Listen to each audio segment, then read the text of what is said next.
వెలసినమమ్మ మెండుగా మమ్ము దీవించరావమ్మా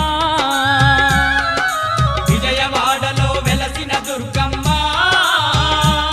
నీ పూజకు పువ్వులు తెచ్చినమమ్మ మెడలో దండలు వేసినమమ్మ మెండుగా మమ్ము దీవించరావమ్మా